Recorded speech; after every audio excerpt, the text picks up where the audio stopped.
In the far northern reaches of Scotland, scattered like forgotten stones in the sea, lie the Orkney Islands. These islands are ancient, their ground soaked in history, their skies wide and unending. A place where time moves slowly, where stories cling to the wind like echoes. And it's here, on this wind-swept archipelago, that two lives collided in the most unexpected of ways. This is the story of Lily and Jack, two people from distant worlds whose chance encounter changed everything. Lily was no stranger to history. A graduate of archaeology from the University of Glasgow, she was drawn to Orkney not just by career opportunity, but by fascination, a yearning to walk among stones older than the pyramids, to breathe the same air as those who built Skara Brae thousands of years ago. She had taken a seasonal job as a tour guide, eager to share these ancient mysteries with the world. Each day, she stepped through time, guiding visitors through prehistoric villages, chambered cairns, and sacred stone circles. She never tired of telling the stories etched into the landscape. Every morning she greeted the stones like old friends, and every evening, as the sun cast golden hues over the ancient paths, she felt a kind of peace that modern life had never afforded her. The wind carried with it 1,000 tales, and Lily listened. She had always believed in the magic of place, in the way the land remembers. This day, like so many before it, was uneventful. The sky painted with purples and oranges. The wind whispering secrets through the grass.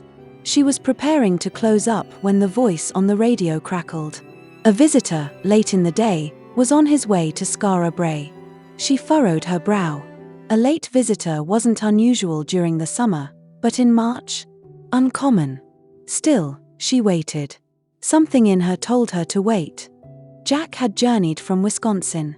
A cultural anthropology student studying abroad in Edinburgh, he had taken a spontaneous trip to Orkney on a friend's recommendation. He wasn't searching for anything specific, only the feeling that comes with standing where countless others have stood before you. He came seeking silence, reflection, a break from the noise of academia. What he found was Lily. He arrived just as the light was fading. The sea crashed gently against the cliffs beyond, and the air had the cool bite of approaching evening. As he stepped onto the ancient site, Lily greeted him with a warm smile. "Evening. You made it just in time.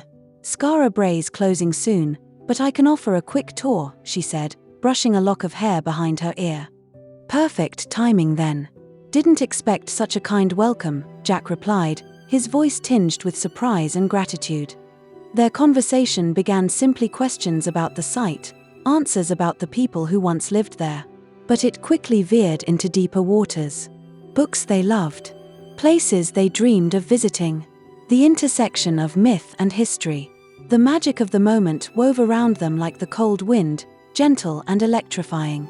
Underneath skies that had watched over millennia, they spoke as if they'd known each other for years. The tour was brief, but the connection was immediate. As the sun dipped below the sea and the wind grew colder, Lily's radio buzzed. "Thanks for the stories and the company," Jack said, pulling his coat tighter. "Safe travels, Jack," she replied, watching him walk away. And with that, they parted. Lily walked back to her cottage, feeling something she hadn't expected, something stirring. But life, as always, carried on. Or so she thought. That evening, in a small village shop, fate took another turn. Jack spotted her, walking hand in hand with a man. A boyfriend. He felt his chest tighten, smiled faintly, nodded, and left. He didn't ask questions, didn't intrude, just turned and disappeared into the mist. What he didn't know couldn't know was the storm she felt inside. That one encounter had shifted something fundamental in her heart. It had drawn a contrast she couldn't ignore. Over the next year and a half, Lily's life evolved. She moved to work at Maeshowe, a chambered cairn filled with Viking carvings and echoing legends. Her days were filled with ancient whispers and runic messages carved by long-dead hands. Her relationship with Tom, already strained, quietly unraveled. The differences became too big, the silence between them too loud. Until one winter evening, after a long walk alone along the cliffs, she let it go. She chose solitude, clarity, space to grow. Meanwhile, Jack completed his program in Edinburgh and returned to the States. He tried to settle back into his routine, but something felt unfinished. The Orkney winds haunted his dreams.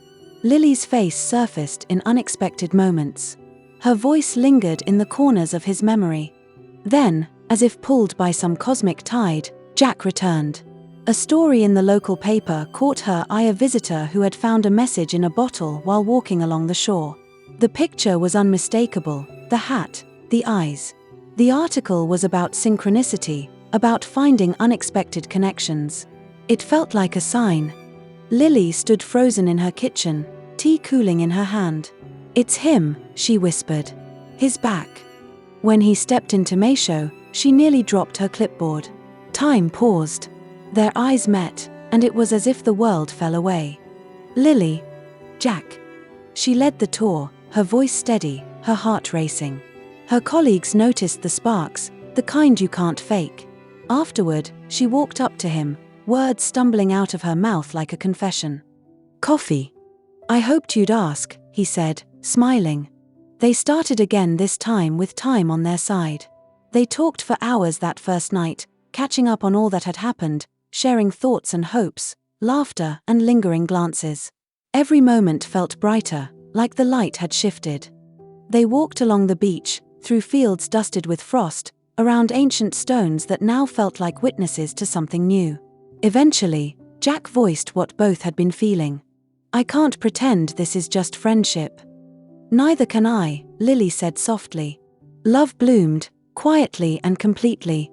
When he returned to Wisconsin, they wrote letters, video called late into the night, made plans. It wasn't easy, but it was worth it. Each visit deepened their bond. Each goodbye was harder than the last. "Jack, let's stop doing long distance. Let's do forever. Marry me?" "Lily." "Yes. Always." In May 2016, they were married beneath the standing stones of Stenness.